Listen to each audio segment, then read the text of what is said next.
हमारा सवाल है सर कि इमोशन को लेकर भारत जोड़ो यात्रा चल रही, इमोशन पर आपका फोकस है, लेकिन बीजेपी बार बार ये सवाल पूछती है जिस पर आपने वो ध्यान नहीं आकृष्ट कराया कि क्या इलेक्शन को लेकर के, क्योंकि वो बार बार कहते हैं कि जो बाई इलेक्शन बीच में हुए वहां से जहां जहां कहाँ यात्रा गई वहां आपके खिलाफ नतीजे प्रतिकूल आए हैं, तो क्या इसको लेकर भी आप लोगों को लग रहा है कि नहीं, इमोशन के अलावा इलेक्शन पर ही फोकस करना चाहिए? और दूसरा कि जब कश्मीर में खत्म होगा यात्रा तो क्या विपक्ष जोड़ो भी एक अभियान होगा? भारत जोड़ो सिंह जी, सबसे पहली बात तो ये, शुक्रिया आपने सवाल पूछा। दिल्ली के नज़दीक आकर के भी लोग सवाल पूछ रहे हैं सर, ये अच्छी बात है। मुझे लगा दिल्ली के नज़दीक जाते जाते लोग सवाल नहीं पूछेंगे, क्योंकि दिल्ली में आजकल सवाल पूछना गुनाह है, सरकार को पसंद नहीं है सवाल पूछने वाले लोग। आपको बहुत धन्यवाद। दूसरा, आपने कहा कि इलेक्शन, देखिए प्रायोरिटी की बात है, इसको ना बार बार कंफ्यूज किया जाता है। ऐसा नहीं है कि हमारी पार्टी जो है इसके बाद जो है वो ब्रह्मचारियों की पार्टी हो जाएगी और हम चुनाव नहीं लड़ेंगे, दाढ़ी बढ़ गई है तो जो है सब लोग जो है अब चुनाव से जो है संन्यास ले लेंगे। ऐसा बिल्कुल भी नहीं है। हम देश की विपक्षी पार्टी हैं तो लोकतंत्र में भरोसा रखते हैं, देश का संविधान कांग्रेस पार्टी ने बनाया है, मल्टी पार्टी सिस्टम में बिलीव करती है, इलेक्शन में पार्टिसिपेट करती है, पार्लियामेंट्री पार्टी है, तो ऑब्वियसली चुनाव लड़ेंगे। फोकस कहने का ये मतलब है कि इलेक्शन जो है वो एक मुद्दा है, इसके अलावे जीवन में बहुत सारी ऐसी चीजें हैं जिसको लेकर के देश परेशान है। हम चाहते हैं कि सिर्फ चुनाव राजनीति का विमर्श नहीं हो, बल्कि चुनाव किस सवाल पे हो रहा है ना, वो जनता के सवाल हों, और जनता के वो सवाल जो हैं उसको पर हम फोकस रखना चाहते हैं। जहां तक हार जीत का सवाल है तो देखिए, आंकड़ा तो हम भी दे सकते हैं, ऐसा नहीं है कि तर्क देना नहीं आता है। बुद्ध ने घर छोड़ा, उस एक घटना को जो है दोनों के पक्ष में इस्तेमाल किया जा सकता है, तो उसी एक घटना को सन्यास के पक्ष में भी और गृहस्थ के भी पक्ष में। आंकड़े को अगर ठीक से देखेंगे तो हम भी कह सकते हैं कि हम तो हिमाचल का चुनाव जीत गए, एमसीडी का चुनाव जो है बीजेपी हार गई है, बाकी बहुत सारा बाय इलेक्शन हार गई है। इससे निकलेगा क्या? सवाल यह है कि चुनाव जब देश में हो रहा है तो 5 साल में चुनाव जब होते हैं तो 5 साल तो किसी कारण से, किसी रैशनैलिटी से बनाया गया है ना, कि उस 5 साल में सरकार का रिपोर्ट कार्ड देखा जाएगा, सरकार ने क्या काम किया है उसका अवलोकन करेगी जनता और दोबारा उसको मैंडेट देगी। आजकल हम लोग क्या देखते हैं कि सारे राजनीतिक विमर्श को जो है चुनावी परिणाम, और ये बड़ी शर्म की बात है और बड़ी बेशर्मी से लोग जो है टीवी स्टूडियो में बैठ करके बोलते हैं रिजल्ट आने के बाद। हम सबको जो है अपने ऊपर एक सवाल खड़ा करना चाहिए कि जब रिजल्ट आ गया है तब ये आप क्यों कहते हैं? रिपोर्टर भी बोलते हैं, पार्टी के स्पोक्स पर्सन भी बोलते हैं, अब असली खेला शुरू होगा।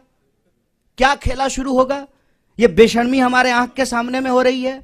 जब परिणाम आ गया है, सिंपल मेजोरिटी किसी पार्टी को आ गया है, तो क्या खेला शुरू होगा?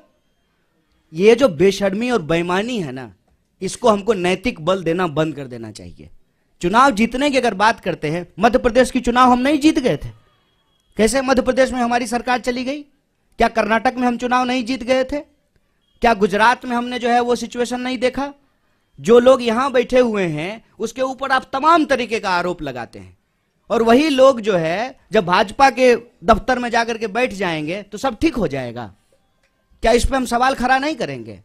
आज इस देश में इंस्टीट्यूशंस पे अटैक है और इलेक्शन एक कंपोनेंट है। हमको दूसरे इंस्टीट्यूशंस के भी बारे में सोचना पड़ेगा। पार्लियामेंट अचानक से बंद कर दिया गया, बताइए, अचानक कोविड हो गया, और सुबह में कोविड हुआ और शाम में कोविड समाप्त हो गया। वही लोग जो मास्क लगा करके पार्लियामेंट में आए थे सुबह में, शाम में मास्क लगाना भूल गए।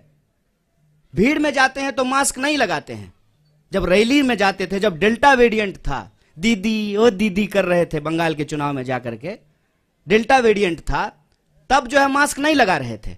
और जब चीफ मिनिस्टर्स के साथ ऑनलाइन मीटिंग हो रही है, जूम कॉल हो रहा है, तब मास्क लगा लिए हैं। लोग को मूर्ख समझते हैं, बेवकूफ समझते हैं। चुनाव हम लड़ते हैं, चुनाव हम लड़ेंगे, लेकिन चुनाव के परिणाम के आधार पर यह कहना कि कांग्रेस पार्टी खत्म हो गई है, तो देख लीजिए कांग्रेस पार्टी खत्म हो गई है तो जिस यात्रा को आप 7 सितंबर से इग्नोर कर रहे थे, जो ही हम दिल्ली के दरवाजे पे पहुंचे हैं तो पेट में जबरदस्त मरोड़ पैदा हो गया है। तमाम कोशिश कर रहे हैं, पूरे देश में हमको परमिशन लेने की जरूरत नहीं पड़ी, क्योंकि यह भारत जोड़ो यात्रा है। दिल्ली की यात्रा नहीं है, लेकिन जो है दिल्ली में जो है अड़ंगा लगाने की कोशिश की जा रही है। तो इस बात को हम सब लोग समझें। आज हमारा देश जिन परिस्थितियों से गुजर रहा है उसको स्वीकार करें। चुनाव है, चुनाव लड़ेंगे, हारेंगे, जीतेंगे, एक बात है, लेकिन चुनावी प्रक्रिया भी चलती रहनी चाहिए। इलेक्शन कमीशन भी ठीक से काम करना चाहिए। एक सवाल हमारी यात्रा के ऊपर, बच्चे क्यों आ रहे हैं? बच्चों को लेकर के जो है हमारे ऊपर केस किया गया, कंप्लेन किया गया। और मोदी जी जब गए गुजरात में कैंपेन करने के लिए तो बच्चा को बिठा करके अपने साथ चुनाव प्रचार कर रहे थे। तब इलेक्शन कमीशन कहां चला गया? नियम कानून सबके लिए बराबर होगा ना, विपक्ष के लिए जो होगा वही सत्ता के लिए भी होगा। तो चुनाव के इर्द गिर्द विमर्श बना करके ना, हार जीत के इर्द गिर्द, और उस हार जीत में भी कोई नैतिकता नहीं है। जीती हुई पार्टी का विधायक खरीद करके सरकार बना लेना, जब तक यहां थे तो जो है देश विरोधी थे, हरियाणा में ऐसी। तो ये जो सवाल है इस पे हम लोगों को मुखरता से बोलना पड़ेगा। इलेक्शन से भाग नहीं रहे हैं साहब, इलेक्शन हम भी जीते हैं और फिर भी जीतेंगे। इनको डर यही लग रहा है ना कि दिल अगर जीत लिया ना तो इस चुनाव कैसे हराएंगे। सारा सूटकेस जो है ना चाणक्य साहब का, वो घर में ही रखा रह जाएगा। एक बार जब लोग तय कर लेते हैं ना कि बिकेंगे नहीं, और जो लोग खरीदेंगे ना, आपको दिल्ली का एग्जाम्पल देना चाहते हैं, दिल्ली के भी प्रभारी हमारे बीच में मौजूद हैं। हमारे 2 लोगों को खरीदने की कोशिश की गई, ये चलन पैटर्न हो गया है। अब दूसरी पार्टियां भी ऐसा करना शुरू कर देगी। इस प्रवृत्ति पे हमको हमला करने की जरूरत है। उसके बाद आम लोग जाकर के घर घेर लिए, उसके बाद नहीं नहीं नहीं हम लोग कहीं नहीं जा रहे, हम यहीं रह रहे हैं। जनता के अंदर वो चेतना जगाना, ये हमारी प्राथमिकता है। चुनाव भी होगा, लड़ेंगे भी और जीतेंगे भी।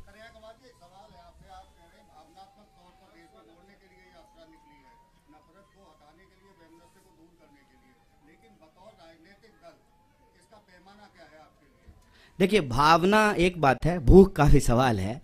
हम इसके 2 पक्ष पे बात कर रहे हैं। हम कह रहे हैं कि घर के लोग अगर आपस में लड़ते रहेंगे ना तो घर टूट रहा है, इसकी मरम्मत करनी है, इस पे ध्यान नहीं जाएगा। तो हम कह रहे हैं कि इसका एक पक्ष ये है कि देश में रहने वाले सब लोग भारतीय हैं। हरियाणा के लोग भी भारतीय हैं, बिहार के लोग भी भारतीय हैं, हम सब भारतवासी हैं और हम सब के मिलाने से ही देश बनता है। और लेकिन ये जो लोगों को आपस में लड़ाया जाता है, भावनाओं को जो भड़काया जाता है, भावना आजकल गजब हो गया है, जब देखिए तब भड़क जाता है, लेकिन भूख के सवाल पे नहीं भड़क रहा है। तो भावना और भूख दोनों जो है इस यात्रा के उद्देश्य हैं। प्राइमरली अर्थशास्त्रियों ने भी यह कहना शुरू कर दिया है कि अगर देश में नफरत का माहौल रहेगा तो रोजी रोटी का सवाल गायब रहेगा। नफरत को कम करेंगे तभी रोजी रोटी के सवाल होंगे। अभी हमारे अध्यक्ष जी ने आपको बताया ना कि 32 बार जो है पेपर भर्ती घोटाला यहां हो चुका है, पेपर लीक हो चुका है, भर्तियां निकल नहीं रही है। इंडस्ट्रियल टाउन जो है वो बैरन लैंड में कन्वर्ट होना शुरू हो गए हैं, एमएसएमईज लगातार बंद हो रहे हैं। अगर ये हरियाणा का हालत है तो आप सोचिए कि बिहार में क्या हो रहा होगा। तो देश के लोगों के जो बुनियादी सवाल हैं उन सवालों पर राजनीतिक विमर्श हो, और ये तभी संभव हो पाएगा जब हम देश के लोग आपस में एक टीम की तरह काम करेंगे।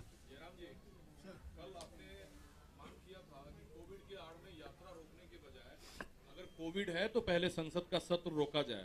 प्रहलाद जोशी ने आपके उस सवाल पर अटैक किया है कि कांग्रेस के नेता विदेश में छुट्टी मनाने के लिए खुद यात्रा तोड़ना चाहते हैं। ये बिल्कुल बकवास है, बिल्कुल बकवास, बिल्कुल गलत, और समय दिखाएगा कौन झूठ बोल रहा है और कौन सच बोल रहा है। मैं प्रहलाद जोशी के स्तर पर गिरना नहीं चाहता हूं। वो मंत्री हैं, वरिष्ठ मंत्री हैं, जिम्मेदार तरीके से उनको बोलना चाहिए। और जो पार्लियामेंट आज एडजर्न हुआ है उसका कारण भी जान लीजिए। जब पार्लियामेंट की शुरुआत हुई थी तब कई विपक्ष पार्टियों ने मांग की थी कि सरकार के पास कोई बिल्स नहीं है, एजेंडा नहीं है। आप 30 तारीख तक चलाना चाहते हैं, 29 तक चलाना चाहते हैं, तो 23 तारीख को आप एडजर्न कीजिए। ये मांग कांग्रेस पार्टी से नहीं, डीएमके से आया था, कई बीजेडी से आया था, कई क्षेत्रीय पार्टियों से आया था। पहले दिन से मांग हो रही है कि सरकार के पास कोई विधेयक ही नहीं है पारित कराने के लिए। तो बिजनेस नहीं है तो आप हाउस क्यों चला रहे हैं? अभी इनको एक बहाना मिल गया, कोविड एक बहाना बन गया उनके लिए, और आज इन्होंने एडजर्न करा ली। हालांकि वास्तविकता ये है, हकीकत ये है कि उनको एडजर्न कराना ही था, क्योंकि कुछ बिजनेस बाकी नहीं रहा 4 दिन के लिए। इस पे मुझे एक जो आपने सवाल पूछा है बहुत जरूरी सवाल है। छुट्टी को लेकर के एक मैसेज घूम रहा है कि भारत जोड़ने वाले मिस्त्री, यही शब्द है, मुझे कोई शर्म नहीं है बोलने में। जो उनको शर्म नहीं है जो लिख रहे हैं मैसेज, तो मुझे पढ़ने में क्या शर्म होगी। भारत जोड़ने वाले मिस्त्री जो है वो 24 तारीख से लेकर के 2 तारीख तक छुट्टी पे रहेंगे, क्योंकि उनको छुट्टी मनाने के लिए विदेश जाना है। यही व्हाट्सएप पे मैसेज आया होगा, हमको भी आता है। उस मैसेज का पीछे इतिहास क्या है हमको जानना पड़ेगा। जब यात्रा अनाउंसमेंट हुआ ना सर, हमारे जान पहचान के लोग जो भाजपा के नहीं है, उन लोगों का भी यही प्रश्न था, राहुल जी पैदल चलेंगे? हम बोले नहीं नहीं, प्रधानमंत्री जो 8,500 करोड़ का फ्लाइट खरीदे हैं ना, वो दे देंगे गिफ्ट में, रिटर्न गिफ्ट में देंगे, उससे चलेंगे। 12 करोड़ का जो कार खरीदे हैं ना, उस पर चला जाएगा। इस तरीके से नेताओं को लेकर के, खास करके विपक्ष के नेताओं को बदनाम किया गया है कि जो सामान्य बात है, उस सामान्य बात को भी हम भरोसा नहीं कर पाते हैं। और राहुल जी ने बहुत अच्छा जवाब दिया था कि हम कोई इकलौते नहीं हैं, इस देश में लाखों करोड़ों तपस्वी हैं जिनको हम किसान कहते हैं। और कोरोना की बात हो रही है ना, मैं कोरोना याद दिलाता हूं, यही फरीदाबाद शहर है, साइकिल चला करके बिहार के मजदूर गए, पैदल अपने बच्चों को पीठ पे बांध करके जो है मजदूर बिहार गए। तब तो जो है कोरोना नहीं याद आ रहा था। आज जब हम पैदल चले हैं कन्याकुमारी से, 100 दिन से ज्यादा चलते हुए हो गया है 3000 किलोमीटर, तब समझ में आ रहा है कि पैदल चलने का दर्द क्या होता है। ये बार बार विपक्ष के नेताओं को लेकर के ऐसा मैसेज करते हैं, जबकि अगर हम सिद्धांत की बात करें तो कांग्रेस पार्टी इस देश में 8 घंटा मजदूरों को काम करने का अधिकार होना चाहिए, इसको लेकर के कानून बनाया। सप्ताह में 2 दिन छुट्टी होनी चाहिए, सैटरडे और संडे, इसको लागू कराया। तो यात्रा में जो लोग चल रहे हैं वो छुट्टी ले रहे हैं, तो ये अमानवीय है क्या? ये अमानवीय उसको लगेगा ना जिसने कभी अपनी पारिवारिक जिम्मेवारी नहीं उठाई। कोई होता ना जिसके साथ छुट्टी बिता सकते थे तो ये सवाल नहीं बोलते। जो लोग अपने आत्ममुग्धता का शिकार होता है ना, जिसने जिंदगी में इंसान बनाया ही नहीं, क्या करेगा छुट्टी लेकर के? फुटबॉल मैच देखते हुए एक दृश्य देखे थे, आप सब लोग ग्रुप में फुटबॉल मैच देख रहे थे, एक साहब अकेले टीवी पे फुटबॉल मैच, बताइए फुटबॉल का मैच कोई अकेले देखता है? हैं? देखे थे कि नहीं देखे थे? इस बात को समझिए। और जो तमाम लोग परिवार बना रहे हैं ना, शादी कर रहे हैं, बच्चे पैदा कर रहे हैं, ये आपको अनैतिक बोल रहे हैं। और खुद जो जिम्मेवारी नहीं निभा पाए, डर से भाग गए, क्योंकि आई लव यू कहने के बाद आई लव यू टू भी होता है और उसको निभाना भी होता है। जो ये नहीं कर पाए ना, वो अपने आप को नैतिक बोल करके आपके कंधे पे बैठे हुए हैं। आंख खोलिए साहब, परिवार चलाना एक जिम्मेवारी है, छुट्टी मिलना एक मानवीय अधिकार है, अपने रिश्तों को निभाना सामाजिक दायित्व है। हम देश का दायित्व निभा करके परिवार का दायित्व निभाएंगे, इसमें क्या बुराई है? किस लिए आप कमाते हैं? कि आपके शादी हो, बच्चे हो, परिवार हो, इसलिए कमाते हैं ना? क्या दिक्कत है इसमें? और मैं बताऊं, इसका टेक्निकल कारण है, ये बात हम लोग बोलना नहीं चाहते थे। हमारा कंटेनर रिफर्बिश होना है, हमको पहाड़ में जाना है, उसको जो है दोबारा से तैयार किया जाएगा, लेकिन इनको मौका मिलना चाहिए यात्रा को किसी भी तरीके से बदनाम करने का। पहले दिन से ये बोल रहे थे कि ये चलेंगे नहीं, विदेश चले जाएंगे। अरे विदेश जाने का आरोप जो है वो हमारे नेता के ऊपर लगता है। अब वास्को डिगामा की चक्कर की तरह जो है दुनिया का चक्कर प्रधानमंत्री लगा रहे हैं। हमको लगता है कि जब प्रधानमंत्री स्वयं इतना विदेश घूम रहे हैं तो विदेश मंत्रालय की जरूरत क्या है? विदेश मंत्रालय तो होना ही नहीं चाहिए। इस तरह से यात्रा को बदनाम करने की कोशिश की जाएगी। मैंने आपको कह दिया 4 बिंदु हैं चौतरफा हमला में। पहला बिंदु कि ये यात्रा की प्रासंगिकता पे सवाल उठाए, दूसरा बिंदु इन्होंने यात्रा को बदनाम करने का कोशिश किया, तीसरा बिंदु कि मंदिर क्यों जाते हैं, और चौथा बिंदु जो मैं बार बार आपको कह रहा हूं यात्रा को लेकर के कि कुछ भी कोई बहाना लगा करके अब ये यात्रा को रोकना चाहते हैं, पर ये यात्रा रुकेगी नहीं। मैं प्रहलाद जोशी को एक चुनौती देना चाहता हूं। अगर वो जो कह रहे हैं सच निकलेगा, मैं पब्लिकली माफी मांगूंगा। अगर वो जो कह रहे हैं सच निकलेगा तो मैं पब्लिकली माफी मांगूंगा। अगर वो जो कह रहे हैं सच नहीं निकलेगा, उनको पब्लिकली माफी मांगनी चाहिए। मैं चुनौती दे रहा हूं और ये साबित हो जाएगा 2 तारीख तक। ट्रैवल रिकॉर्ड, हमारे सबके ट्रैवल रिकॉर्ड सरकार के पास है, सीट नंबर भी सरकार के पास जानकारी होगी। अगर वो जो कह रहे हैं सच निकलेगा, मैं माफी मांगूंगा। अगर वो कह रहे हैं गलत निकलेगा, उनको ये धैर्य होना चाहिए, खड़े होकर माफी मांगे, क्योंकि बार बार ये बकवास बातें करते रहते हैं। सर सवाल ये है कि आप एक जिम्मेदार राजनीतिक दल है,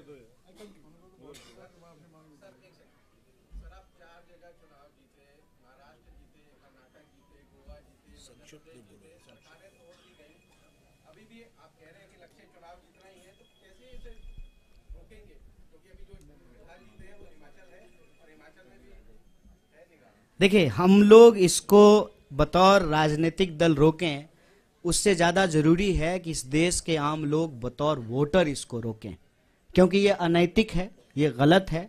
एक बार जब लोगों ने अपना मैंडेट दे दिया, सरकार चुन दिया, सरकार 5 साल चले और उसके फिर काम के आधार पे जो है सरकार का काम कैसा रहा, जनता अपना अगला निर्णय लेगी। तो ये लड़ाई एक राजनीतिक दल के कैपेसिटी से आगे बढ़ करके इस देश के नागरिकों के कंधे पे है। कन्हैया जी, सवाल ये है कि कोविड को लेकर तरह तरह की बातें की जाती है। कांग्रेस का अपना पक्ष है, बीजेपी का अपना पक्ष है। सरकार ये कहती है कि चीन, अमेरिका, बाकी कंट्रीज में कोविड के केसेस बढ़ रहे हैं, इसलिए एहतियात बरतने की जरूरत है। एक जिम्मेदार राजनीतिक दल होने के नाते आप यात्रा निकालिए, लेकिन प्रोटोकॉल का अगर पालन करेंगे तो उसमें दिक्कत कहाँ आती है? क्या सरकार सवाल उठा रही है इसलिए उसका विरोध है, या आप लोग मानते हैं कि कोविड नहीं है, पूरी तरह से नहीं है? देखिए, सबसे पहली बात सर, ये इसका मैं जवाब देता हूं, आप भी बोलिएगा कि कोरोना ना कांग्रेस बीजेपी नहीं है। कोरोना एक वायरस है, वो सब के लिए है। ना कोरोना का कोई धर्म है, ना कोरोना का कोई राजनीतिक विचारधारा है। कोरोना के नाम पर, कोरोना का बहाना बना करके जो राजनीतिक चालबाजी की जा रही है ना, हम उस पर सवाल उठा रहे हैं। कोरोना का प्रोटोकॉल जो सरकार लाएगी उसको पहले भी फॉलो किए थे, आगे भी फॉलो करेंगे, लेकिन ये प्रोटोकॉल कब लाया जा रहा है, क्यों लाया जा रहा है, किसके लिए लाया जा रहा है, इस पे भी आंख खोल करके सवाल करेंगे। और आप भी सवाल कीजिए, हम उम्मीद करते हैं, हो सकता है कि आपको नौकरी में नहीं निकाल दिया जाए आपको, तब आप भी हमारे साथ आइएगा भारत जोड़ो यात्रा में। लेकिन यह सवाल पूछा जाए कि भाई सुबह में मास्क लगाना प्रोटोकॉल है, शाम में बाराती जब गए थे तब मास्क लगाना प्रोटोकॉल नहीं है। ये सवाल पूछने में क्या दिक्कत है? आप कहते हैं तो मैं ये सवाल मास्क लगा के पूछ लूंगा, अच्छा होगा कि मुंह भी नहीं दिखेगा। देखिए, इस पे ना रैशनल तरीके से जो है हम लोगों को समझना पड़ेगा कि रैली में कोरोना गायब हो जाता है, ठीक है, और जूम मीटिंग में कोरोना आ जाता है। इस पे आप सब लोग सवाल पूछिए। कोरोना का कोई राजनीतिक विचारधारा नहीं है, हम भी ऐसा नहीं कह रहे हैं। और कोरोना का नियम और प्रोटोकॉल साइंस के हिसाब से, पॉलिटिकल पार्टी के हिसाब से नहीं, मेडिकल साइंस के हिसाब से जो होगा उसको फॉलो करेंगे। आज सुबह से मैं मास्क पहना हूं और आज सुबह मैंने सभी भारत यात्रियों से गुजारिश की कि वो मास्क पहने। कल सभी लोग मास्क पहनेंगे। आज कुछ लोग, एक मिनट, आज कुछ लोग मास्क पहने क्योंकि हमारे पास 250 मास्क नहीं थे, पर मेरे पास थे तो मैंने पहना, और कल सब लोग पहनेंगे। अगर मास्क पहनना जरूरी है, हम पहनेंगे, उसमें क्या है?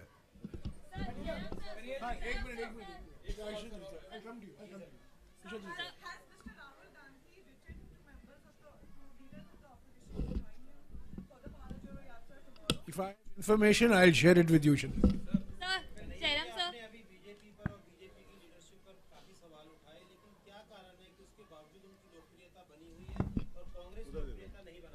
देखिए, मैंने उनके सवालों के जवाब दिए।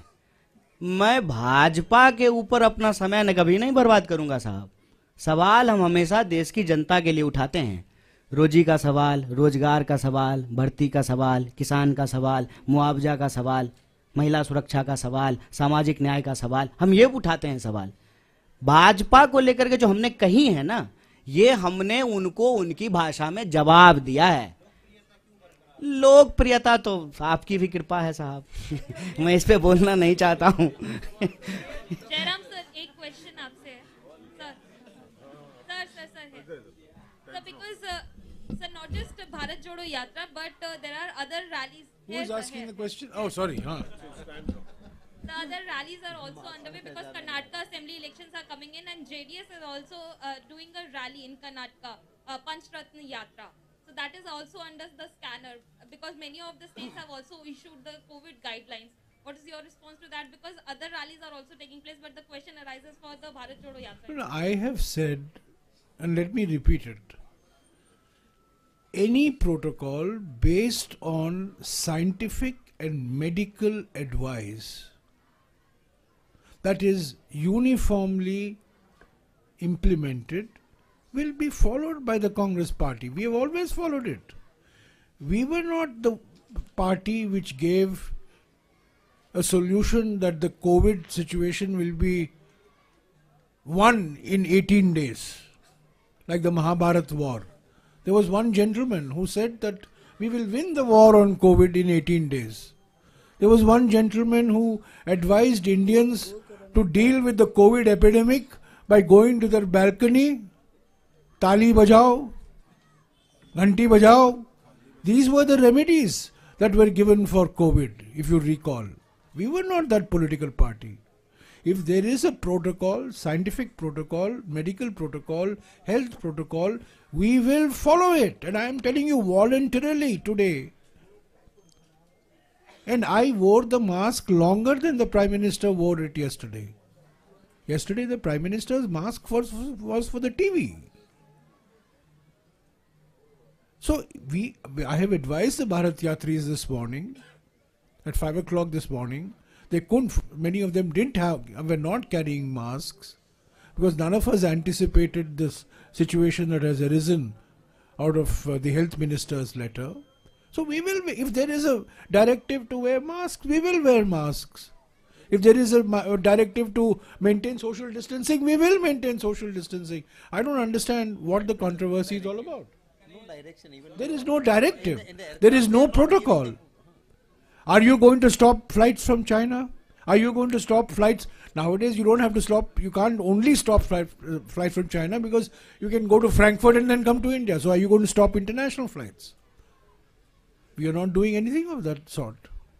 So I am saying this whole COVID drama in the last 2 days has been orchestrated to defame and derail Bharat Jodo Yatra from coming to Delhi. That's the only objective.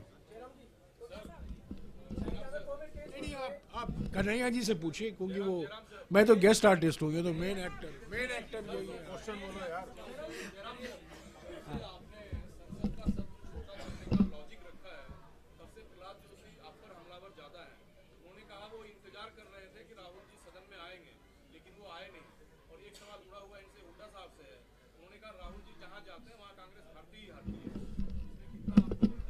जी सवाल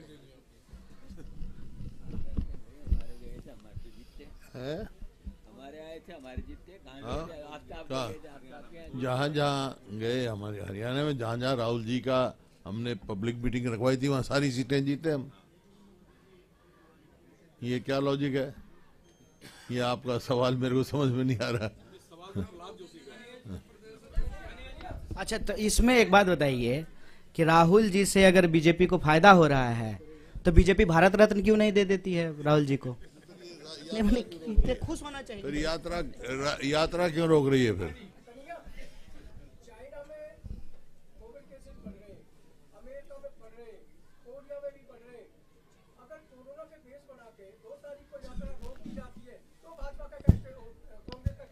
नहीं, बढ़ गए हैं, ये बड़ी चिंता की बात है, लेकिन भाजपा के एक मंत्री ने कहा है कि फिर गाना गा देंगे, कोरोना चला जाएगा, गो कोरोना गो।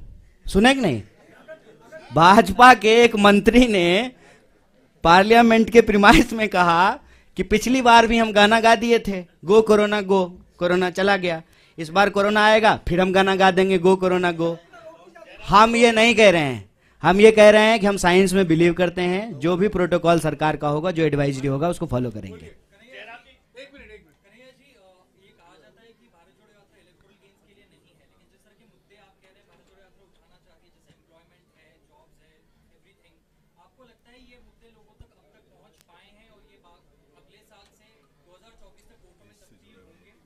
देखिए, हमारी कोशिश तो यही है कि इस देश में सकारात्मक राजनीति हो, पॉजिटिव पॉलिटिक्स हो, क्योंकि उस पॉलिटिक्स में का फायदा ये होगा कि हार जीत किसी की हो, लेकिन उससे लोगों को फायदा होगा।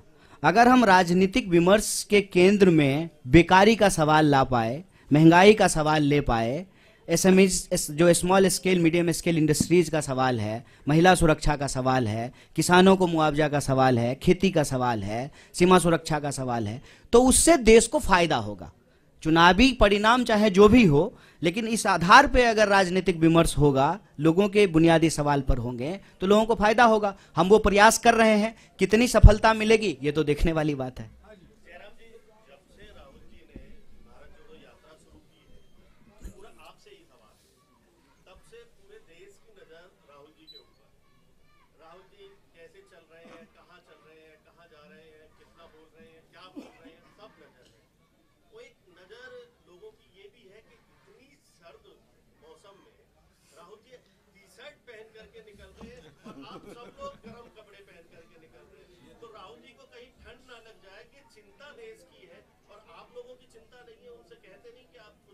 ये आपका एक ऑब्जर्वेशन है, सवाल नहीं है। तो क्या मैं क्या जवाब दे सकता हूँ? नहीं, मैं क्या जवाब दे सकता हूँ? नहीं लगती है, वो थिक स्किन है। चलिए, ये लास्ट क्वेश्चन। हाँ, 2004 में सोनिया गांधी जी पैदल चली, तो 2005 में हरियाणा में हुड्डा सरकार बनी। अब 19 साल बाद राहुल गांधी जी पैदल चल रहे हैं, तो लगता है इतिहास दोबारा 2024 में दोहराएगा। हरियाणा में कांग्रेस की सरकार बनेगी।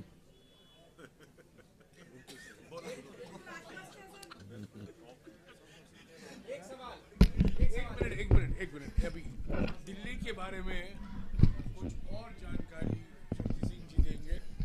दिल्ली के प्रोग्राम, कल के दिल्ली के प्रोग्राम के बारे कुछ साथियों का मुझे मैसेज आया है कि आपने दिल्ली का प्रोग्राम तो अनाउंस किया, पर टाइमिंग भी साथ में बता देते तो हमारे लिए अच्छा रहता। वो प्रेस ब्रीफिंग के दौरान आया है। हमारा डे 108 108वां दिन, यानी कल 24 तारीख हरियाणा से हम दिल्ली में प्रवेश करेंगे। 6:30 बजे पदयात्रा शुरू होगी। 6 बजे हरियाणा से शुरू होगी।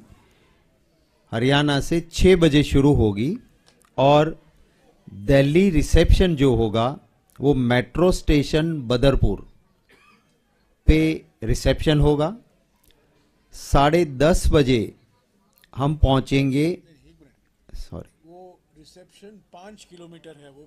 हाँ, वो रिसेप्शन जो है बदरपुर, वो 5 किलोमीटर चलने के बाद, दिल्ली में 5 किलोमीटर, हरियाणा में 5 किलोमीटर चलने के बाद दिल्ली में रिसेप्शन होगा, जो बदरपुर मेट्रो स्टेशन के पास, आपको मैंने पहले ही बताया था, वो होगा। वहाँ से अपोलो अस्पताल होते हुए हम जब जयराम आश्रम पहुँचेंगे, आश्रम चौक दिल्ली में, वो 16 किलोमीटर की यात्रा और होगी। तो लंबी यात्रा होगी कल की, 21 किलोमीटर हो गए वो।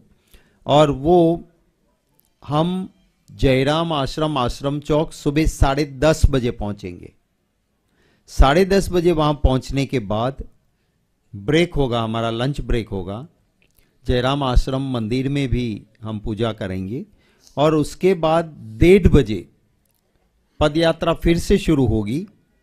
1:30 बजे जयराम आश्रम से वो मथुरा रोड, जाकिर हुसैन मार्ग, इंडिया गेट, तिलक मार्ग, ITO, बहादुर शाह जफर मार्ग, नेताजी सुभाष मार्ग, अनागपाल थोम सर्कल, वहाँ होते 4:30 बजे अनगपाल थोम सर्कल, नेताजी सुभाष मार्ग, लाल किला, वहाँ पे हमारी यात्रा पहुँचेगी 4:30 बजे शाम को।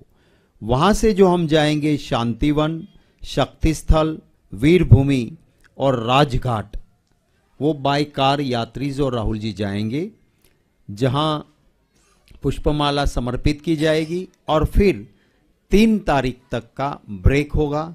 हरियाणा के साथियों के लिए हमारा सेकंड फेज फिर से हरियाणा में आएगा। वो अभी जो टेंटेटिव है वो 6 तारीख का है, पर सेकंड फेज की डिटेल यात्रा का प्रोग्राम हम आपको इत्तला कर देंगे। मेरे ट्विटर पे भी जाओ, कोई फॉलो करते तो मिल जाएगा। प्रदेश में भी हम प्रेस कॉन्फ्रेंस करके आपको ब्रेक के बाद का ब्रेक 3 हाँ वो तो कह दिया मैंने 3 तारीख नहीं 2 तक का है, ब्रेक 3 को तो रिज्यूम हो जाएगा। नहीं मैंने यही कहा कि हम दिल्ली 3 को फिर से चलेंगे, कल ब्रेक होने के बाद 3 दिल्ली से चलेंगे, पर हरियाणा में जो आना है वो जो सेकंड फेज की यात्रा 5 या 6 जो तारीख फाइनल होगी उसका डिटेल प्रोग्राम आपको मिल जाएगा। Thank you. पानीपत में रैली होगी, वो डेट आपको बताया जाएगा, और करनाल या अंबाला में राहुल जी प्रेस कॉन्फ्रेंस करेंगे, खास तौर से हरियाणा के करनाल या कुरुक्षेत्र या अंबाला, इन तीनों में से एक शहर में वो प्रेस कॉन्फ्रेंस होगा। वो तय किया जाएगा बाद में, और उसको आपको 3-4 दिन पहले आपको पूरी जानकारी मिल जाएगी, पर प्रेस कॉन्फ्रेंस जरूर होगा, आपके साथ मुलाकात होगी। हाँ, एमएसएमई का प्रोग्राम यही है जहां राहुल जी रुके हुए हैं। वो 30 लोग आएंगे, करीब 1 बजे आएंगे, 2 बजे से लेकर 2-2:30 बजे या 2:40 तक इंटरेक्शन होगा। उसके बाद में उसकी जानकारी मैं आपको दूंगा। करीब 30 एमएसएमई आ रहे हैं जो खास तौर से फरीदाबाद में उनकी फैक्ट्रियां हैं।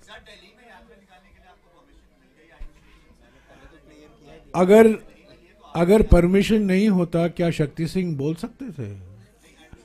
मैंने आपने क्लियर बता दिया ना, आपने क्लियर मैंने आपको पहले ही क्लियर किया कि हमारी यात्रा देश की यात्रा है।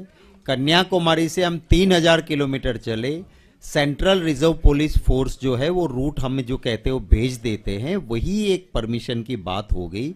आज तक 3000 किलोमीटर में किसी भी एडमिनिस्ट्रेशन ने कहीं भी हमें रोका नहीं है। हम भी कोऑपरेट करते हैं, हमने भी कहीं पे किसी को दिक्कत ना हो उसकी पूरी चिंता की है। आप देखते हो कि हमारी टीम एक पूरी अलर्ट रहती है कि कोई एम्बुलेंस आई तो वो भी निकल जाए। तो मैं मानता हूं कि कोई दिल्ली में दिक्कत ना तो एडमिनिस्ट्रेशन को क्रिएट करनी चाहिए, करेंगे देखेंगे। अभी तक हमारे पास कोई न्यूज नहीं है। Yes, last question.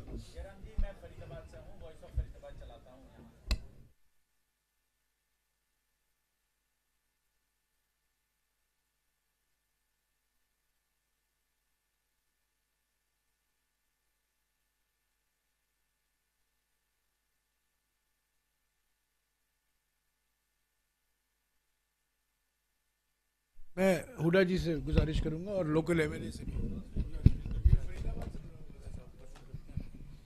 ऐसा है, जहाँ तक भ्रष्टाचार का सवाल है, इस सरकार ने सारे रिकॉर्ड तोड़ दिए और निरंतर हम असेंबली में भी और बाहर भी हर जगह करते रहे। यहाँ भी धरने किए फरीदाबाद हमारे विधायक जी ने, और जगह भी हुए जो भी हमारे लोकल लीडर्स है, क्योंकि ये सबसे भ्रष्ट सरकार है और यही कारण है कि प्रदेश में कर्जा बढ़ रहा है और काम कुछ नहीं हो रहा है। पूरे जोर शोर से आवाज उठा रही पूरी कांग्रेस तक है इस पे, और पूरी लड़ाई लड़ेंगे। अब विधानसभा का स्तर आ रहा है, उसमें भी इस बात को भ्रष्टाचार को लेके बोलेंगे, लड़ेंगे।